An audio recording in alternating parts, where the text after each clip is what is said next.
할렐루야. 앞뒤에 계신 분들과 인사 나누겠습니다. 잘 오셨습니다.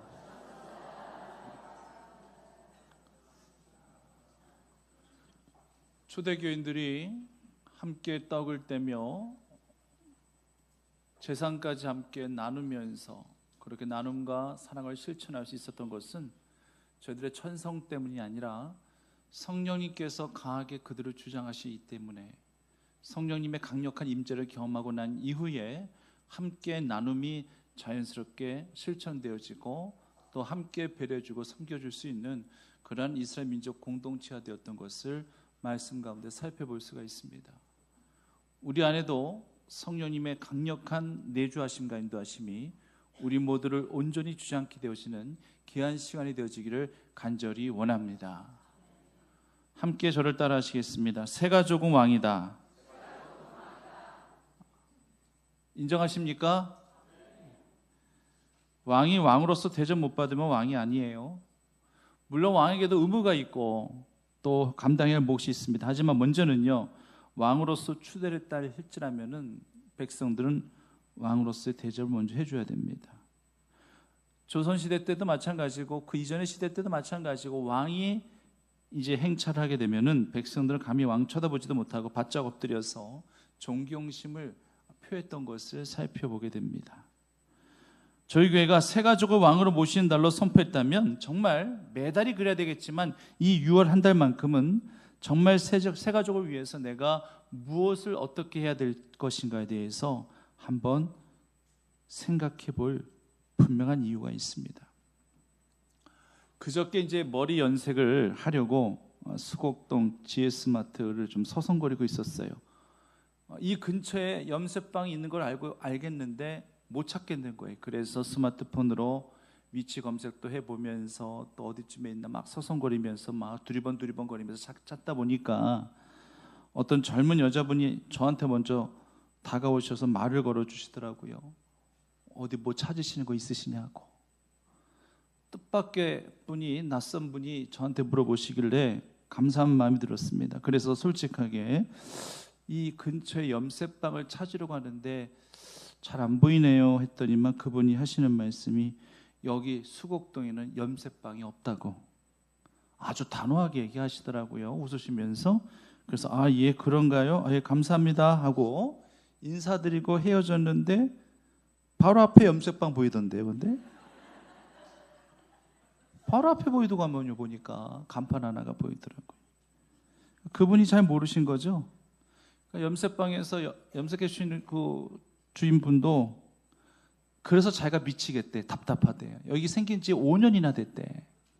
근데 주변 사람들이 이렇게 모른다고 답답해 하시더라고요. 그래도 먼저 용기 내서 낯선 남자에게 먼저 이렇게 말 건네 주신 것이 저한테는 참 감사하게 느꼈습니다. 그 염색방도 제가 처음 찾아가다 보니까 제가 그 염색방의 새 고객이 된 거예요. 새 가족이 된 거죠. 그래서 이제 정말 친절하게 아주 꼼꼼하게 그렇게 머리 염색을 해주셨어요. 원래는 이런 서비스 안 하는데 처음 오셨으니까 특별히 머리에 영양도 공급해 주시겠다고 하시면서 막 머리에 뭘 막 발라주시고요. 머리 샴푸 때도요. 머리 이 두피 각질 제거해 드리겠다고 뭘 열심히 머리에 문지르시는데 그것도 나름대로 시원하긴 했었어요. 그리고 원래 샴푸 후에 드라이기로 머리 말리는 것은 셀프인데 직접 해드리겠다고 하시면서 머리도 직접 드라이기로 말려주시고, 제가 나름대로 왕 대접을 받았습니다. 제가 이렇게 왕 대접을 받았는데 제가 그 염색방에 또 갈까요? 안 갈까요? 가죠. 당연히 가죠. 이제는 단골이 된 거예요. 성도님들, 우리 교회에 새로 등록하신 분들에게도 우리가 이 같은 마음으로 헌신하고 서비스할 수 있다 할지라면 이분들이 얼마나 행복하게 느끼실까라는 그런 생각도 한번 해보게 됩니다. 하나님께서 우리에게 무슨 큰 거 바라시는 거 아니에요. 관심이죠, 관심. 따스한 말 한마디 먼저 건넬 수 있는 그런 관심. 제가 아까 방금 전에도 말씀드렸지만 낯선 여자분이 먼저 다가서 말 건네주신 게 비록 잘못 가르쳐줬지만 그 말만 순진하게 믿고 그냥 돌아갔었으면 머리 염색 못할 뻔했겠지만 어떻게 그 말 끝나자마자 내 눈에 보이죠, 그게? 그래서 어찌됐든 간에 그런 관심을 보여준 것이 저에겐 참 감사한 생각이 들고, 우리가요 낯선 곳에서, 세상에서 갑자기 낯선 사람에게 우리가 먼저 말을 걸면은요, 그분들은 자연스럽게 움츠리게 되고요, 우리를 경계하기 시작할 겁니다. 당연하죠. 하지만 우리는 교회 공동체 안에서, 그리스도 안에서 한 피바다 한 몸 이룬 하나님의 거룩한 지체들 가운데 속에서 내가 잘 모르는 분이다 해서, 좀 낯선 분이다 해가지고 우리가 먼저 친근하게 다가가 말 건넨다고 해가지고 그분들이, 새가족들이 우리들을 이상하게 보겠습니까? 절대 그렇지 않습니다. 관심도요 사랑이 있어야 가능한 거예요. 낯선 사람에게 먼저 말 한마디 건넨다는 게 쉽지 않습니다. 하지만 교회 안에서 충분히 가능합니다. 그리스도 안에서, 그리스도의 사랑 때문에 이 모든 것들이 가능하다라는 이야기예요. 낯선 곳에 가게 되는 경우 있잖아요. 어떤 모임에 처음 가게 되는 경우 있잖아요. 바로 그럴 때에 누군가가 내게 다가와서 먼저 친근하게 말을 건네주고 내 옆에 앉아주면서 내가 뭔가 필요한 것들 다 챙겨주면서 호의를 베풀어주면서 배려해준다 할지라면은요, 그분이 그렇게 고마울 수가 없어요. 제가 다음에 만약 그 모임에 가게 된다 할지라면은 아마 그분 때문에 가게 되는 경우가 클 거예요. 그리고 그 모임에 가게 될 때 그분도 먼저 찾게 될 것이고, 정말 그 모임이 너무나도 사모되어져서 이 모임에 너무나도 오고 싶어가지고 그렇게 온 분들 빼고는요, 모두 다 사람 보고 나가고 분위기 보고 나가고 안 나가고가 다 결정된다라고 하는 것입니다. 교회도 다르지 않아요. 어떤 새신자가, 어떤 초신자가 처음부터 막 예배가 그리워가지고 막 목사님 말씀 듣고 싶어가지고 이렇게 교회 나오는 케이스가 얼마나 많겠어요. 솔직히 자원에서 등록하신 분들 정말 대단하신 분들이에요. 요즘은 뭐 신천지 같은 이단들이 알아서 자원으로 등록해가지고 열심히 교회 봉사하니까 이런 분들 때문에 혹시 신천지 아닌가 싶은 그러한 이 불신의 시대 속에서 우리가 한 번쯤 경계하게 되지만, 이런 케이스가 아니란다 할지라면 정말로 성령님께서 내 안에 감동 주셔서 내가 자원에서 이 교회 소속감을 가지고 내가 신앙생활 하겠다라고 그렇게 작정하신 분들, 이런 분들은요 정말로 예배를 사모하신 분들이고 말씀을 사모하신 분들이기 때문에 가능한 거예요. 하지만 이런 분들도 결국 교회 분위기를 안 살필 수가 없는 것입니다. 과연 성도들이 나한테 관심이 있는지, 이 교회가 과연 나한테 관심을 가지고 있는지 없는지, 이거 자연스럽게 살피게 되시는 거예요. 당연히 그렇습니다. 누가 초신자들이 처음부터 말씀 듣기 위해서, 예배드리기 위해서 오시는 분들이 별로 없어요. 그분들이 보는 거는 교회 분위기예요. 교회가 좀 따스하게 느껴지더라. 이 교회가 조금 차갑고 좀 냉랭하게 좀 느껴지더라. 어떻게 교인들이 저렇게 웃음이 없냐? 저렇게 교인들이 설교 시간에 아멘도 안 하냐? 요거 안 볼 것 같죠? 봅니다. 우리 아멘 잘합시다. 이러니까 커지네. 교회는 어떻고, 교회 건물은 어떻고, 성도는 몇 명이고, 사람들이 나한테 과연 호의적인지 아닌지, 심지어는 교회에서 주는 반찬이 어떻고 저렇고 맛이 있고 없고, 이런 거 보고 교회를 계속 다닐지 안 다닐지 결정한 분들도 많이 있다는 얘기예요. 이걸 뭐라고 할 수는 없습니다. 믿음이 들어가기 전까지는 보여지는 부분 가지고 판단하는 거기 때문에 뭐라고 어쩔 수가 없는 거예요. 그러기에 이런 분들을 향하여 각별한 애정과 관심을 가지고 이분들을 대해드리는 것이 매우 중요한 거예요. 삭개가 왜 예수님에 대해서 그렇게 마음이 열려졌을까요? 그가 처음부터 마음이 열려졌을까요? 아니요. 처음에는 마음을 닫아놓고 있었습니다. 단지 궁금증은 있었어요. 호기심은 있었어요. 듣자 하니까 예수님이란 분이 메시아라고 그러고, 또 많은 기적도, 그리고 많은 그런 어떤 이 은총도 은혜도 베풀어 주신다고 하는데, 그분을 그냥 몸 발치나마 볼 수 있었으면 좋겠다. 어떤 분인지 한번 호기심에 발동하는 거예요. 그러니까 키가 작다 보니까 사람들은 다 인산이네, 가려서 못 보는 거예요. 그래서 돌감난 나무 위에 올라가는 거예요. 뽕나무 위에 올라가는 거예요. 그냥 몸 발치라도 예수님 분이 대체 어떤 분인지 한번 보고 싶어가지고 그냥 그렇게 온 거예요. 다른 사람들은 나를 죄인이라고 죄인 취급해요. 동족들은요 자신을 본체만 취합니다. 인정하지 않습니다. 동족의 혈세를 빼가지고 로마 제국에 갖다 바쳐주니 이 세리인 이 삭개오를 누가 좋아하겠습니까? 거들떠보지도 않아요. 상종조차 하지는 않아요. 그래서 뭔가 상대적인 박탈감을 늘 갖고 있었었고, 늘 공허함을 갖고 있었었고, 자신이 부자였단다 할지라도, 많은 것들을 소유했단다 할지라도 정말로 이런 소외 현상을 통하여서 너무나도 괴로웠었었는데 누구 하나 붙들고 붙잡고 하소연할 사람도 없을 것이고, 그래서 뭔가 누구를 좀 의지하고 싶은 그런 마음이 들었었어요.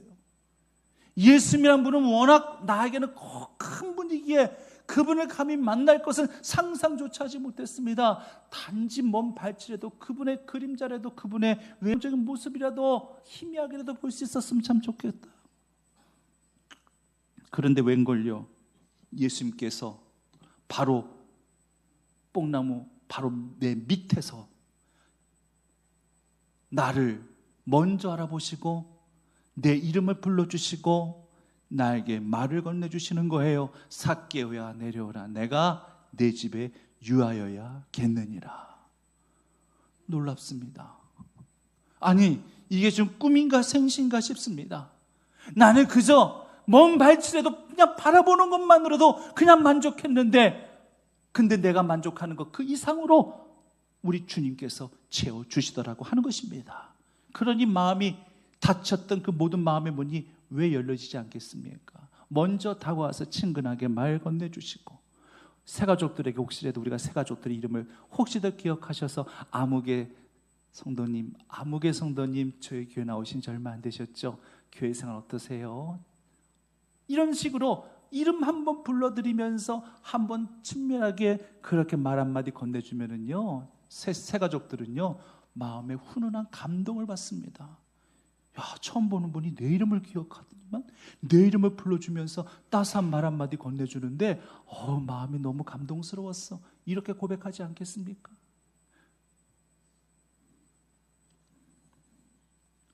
예수님의 입장에서 보면 삭개오는 새신자예요. 정말 사랑이 필요한 새신자였고 그 상처를 보다듬어 주어야만 하는 그런 새신자였습니다. 보통 교회 등록하는 새신자분들을 보면은 거의 대부분 나름대로 다 상처를 안고 있어요. 아픔을 또 안고 교회 등록하시는 거예요. 몸이 아프다 보니까 마음도 약해지고, 그래서 내가 하나님 믿어야 되겠다 생각해서 교회 등록하신 분도 계시고요.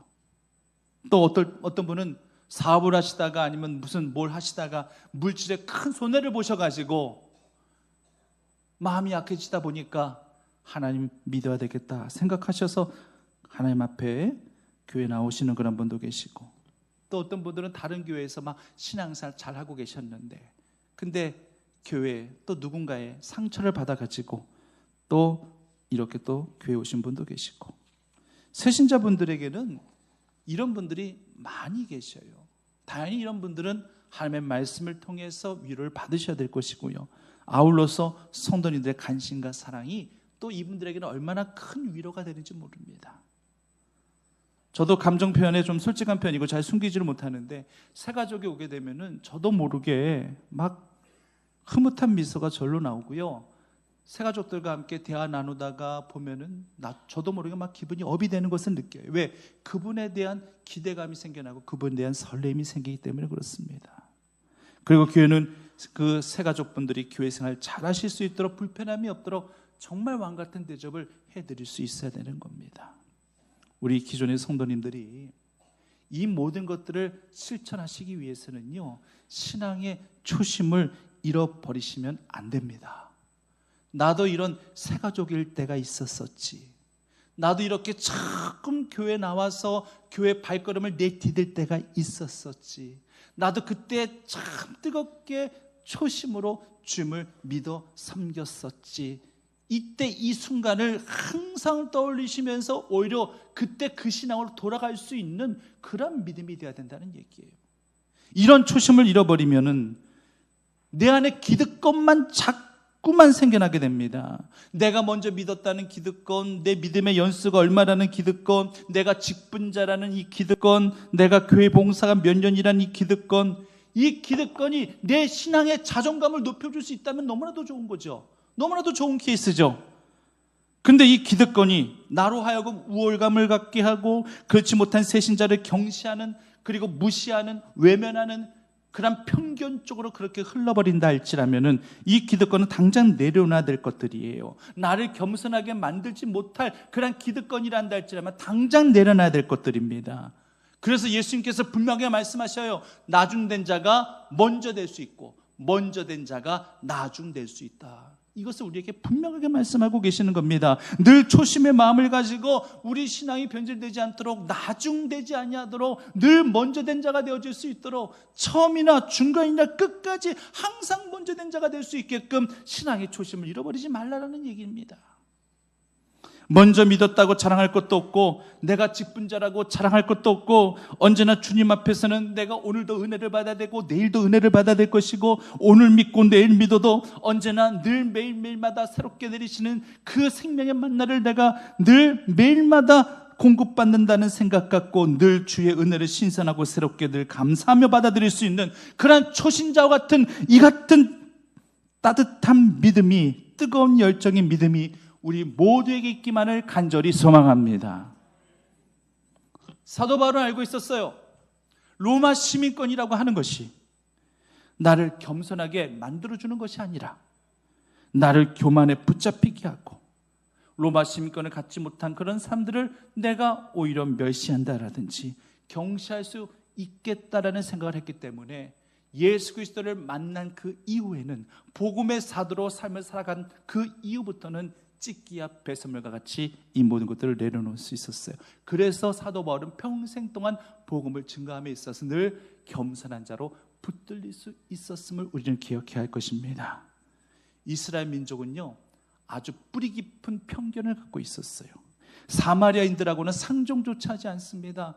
아수르에 의해서 북이스라엘이 멸망당하고 많은 이들이 그렇게 포로로 끌려가면서 그 아수르인들과 그렇게 결혼하게 되면서 혼혈민족이 되어지면서 그 민족이 사마리아인들인데, 그러다 보니까 이스라엘의 순수 혈통을 잃어버렸다는 그 이유 하나만으로 이 사마리아인들을 철저히 배격하는 거예요. 아예 상종조차 하지 않습니다.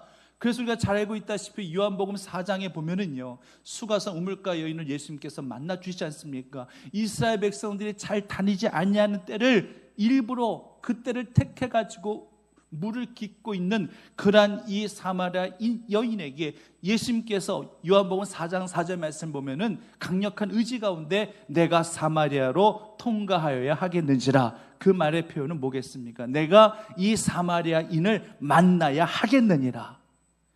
내 의지보다 더 강력한 건 나를 향하신 하나님의 의지인 줄 믿으시길 바랍니다.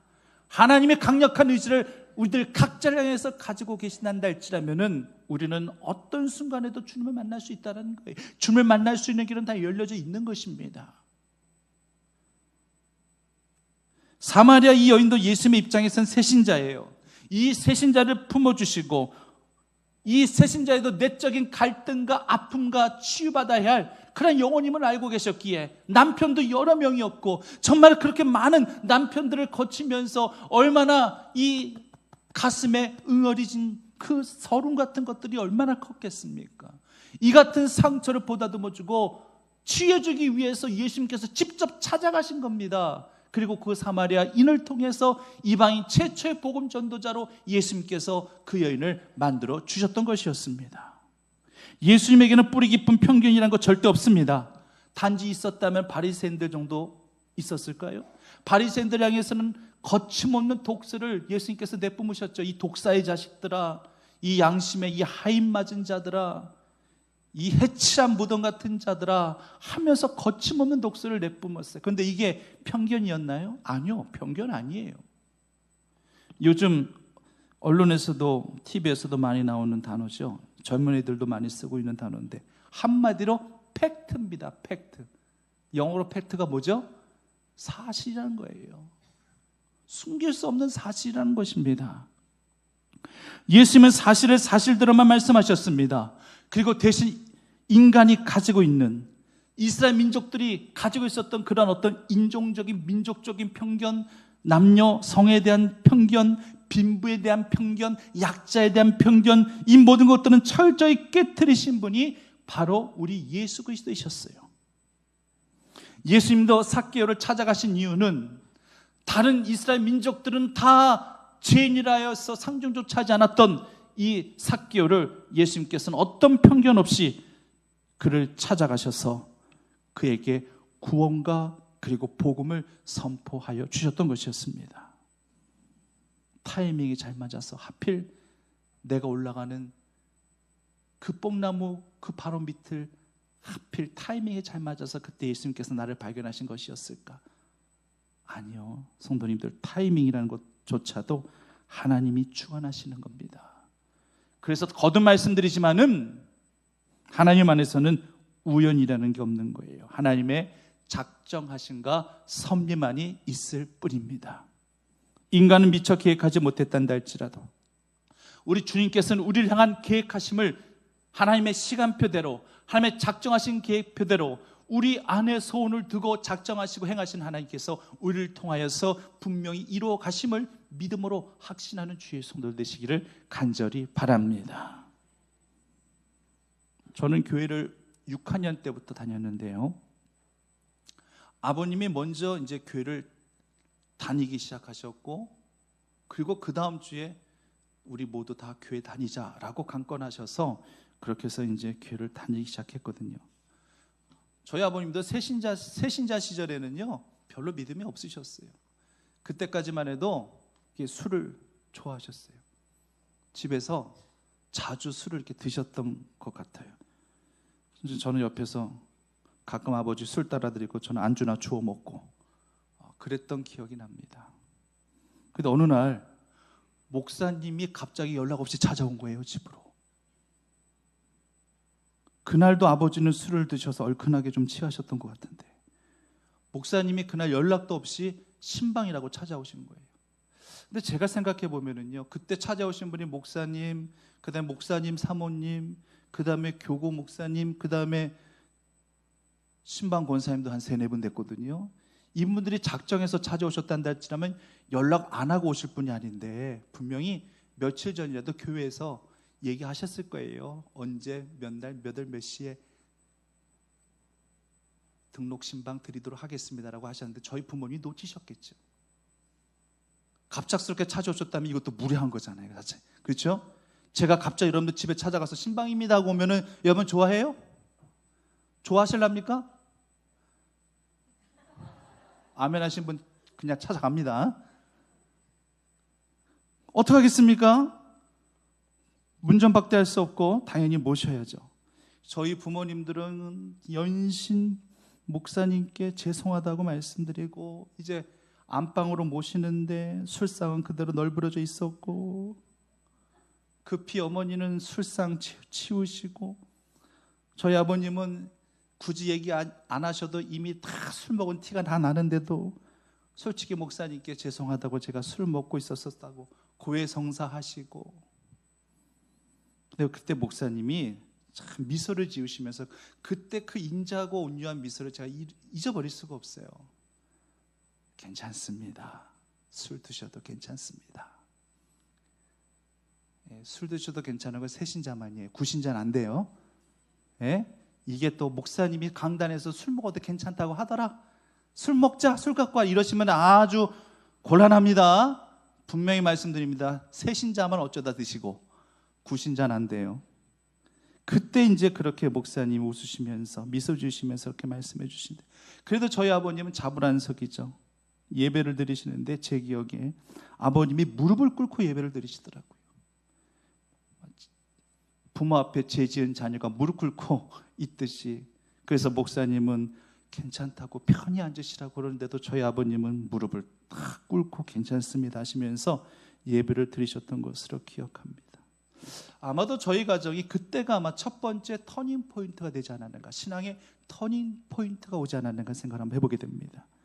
아마 목사님께 이런 모습을 보여드렸다는 것이 굉장히 죄송스럽게 느끼셨던 것 같아요. 그래서 그때부터 저희 부모님도 열심히 신앙생활 하셨어요.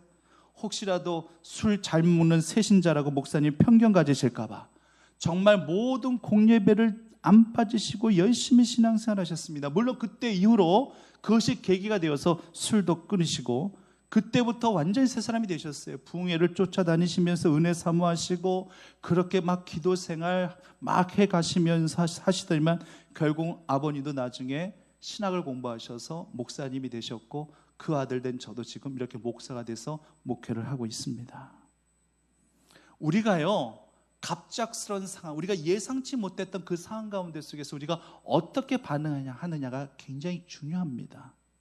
만약에 이런 식으로 반응했다고 한번 생각해 보세요. 야, 목사님 그리고 사모님과 그리고 우리 신방 오신 권사님들한테 이게 무슨 창피냐? 이게 완전히 나의 발가벗겨진 모습 그대로 다 보여드렸는데 이거 창피해가지고 저분들 어떻게 보냐? 아유, 나 이제 이 교회 안 다닐란다. 어디 창피해서 이거 못 보여드릴 거 다 보여드렸는데 어떻게 내가 교회 다니겠니? 다니지 말자. 만약 이런 식으로 결정 내렸다면 과연 어땠을까요? 창피하니까 다른 교회 다니자. 아마도 이런 생각, 이런 관점이었다면은 아마 또 한 교회에서 계속 정착하면서 신앙생활하기 힘들었을 거예요. 그런데 저희 아버지는 오히려 이런 경험 때문에 더욱더 예배를 흠모하시게 됐고, 목사님이 나의 이런 수치를 다 가려주시고 다 보다듬어 주셨다는 그 사실에 정말 감사하시면서 정말 하나님께나 목사님께 빚진 자의 마음으로 그것을 갚기 위해 더욱더 열심히 그 교회에서 신앙사하셨던 그 모습을 하나님께서 기뻐 여겨주신 것 같습니다. 삭개오 보십시오. 본문 말씀 보면 삭개오가 너무 오버하고 있는 거 아닌가라는 그런 생각도 한번 해보게 됩니다. 지금 예수님께 대단한 고백을 하고 있어요. 나에게 관심 가져주신 거 감사하죠. 내 이름까지 불러주신 거 정말 감사하죠. 집까지 방문하겠다라고 말씀해 주신 거 너무나도 감사하죠. 그런데 감사한 건 감사한 건데 그가 뭐라고 고백하고 있는가 하면은요, 내 소유의 절반을 가난한 자들에게 나누겠다라고까지 고백하고 있습니다. 내가 남의 것, 불의한 것, 토색한 거 있단다 할지라면 4배나 갚겠다라고 예수님께 이렇게 고백하고 있습니다. 누가 이렇게 하라고 시킨 거 아니잖아요. 옆구리 찔렀나요? 예수님께서 저 부자, 저 삭개오의 집에 있는 돈을 좀 내가 조금 끌어내야 되겠다, 이런 생각 갖고 의도 갖고 예수님께서 찾아가신 건가요? 아니지 않습니까? 삭개오 이 같은 결단이 충동적이고 즉흥적인 것이었는지, 아니면 이미 예수님을 만나기 이전까지 내가 정말 예수님을 만날 수 있단다 할지라면 정말 내가 내 것을 이렇게 내어놓는단다 할지라도 주님 앞에 고백할 것인데 라고 그렇게 미리 마음 먹고 작정하고 있었었는지, 그것은 솔직하게 알 수가 없습니다. 하지만 분명한 사실은 지금 삭개오는 예수님을 만났고 분에 넘치는 감당 못할 은혜를 지금 받아 누렸고 성령의 감동에 사로잡힌 자였다라는 것, 그렇기 때문에 그가 이렇게 고백할 수 있었다는 것은 분명합니다. 순결하고 순전한 주님 앞에서 벌겋 벗겨진 그런 자신의 모습을 감추고 싶지 않았습니다. 모든 것들 다 오픈하고 싶었던 것이었습니다.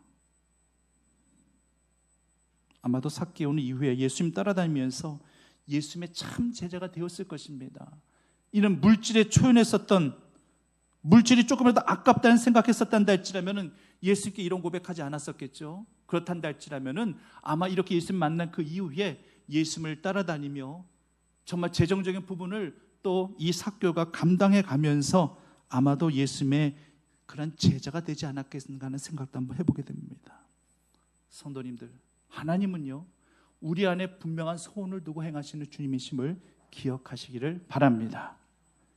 우리 안에 분명한 목적을 가지시고 우리를 주관하신다는 이 말씀을 기억하셔야 되는 거예요.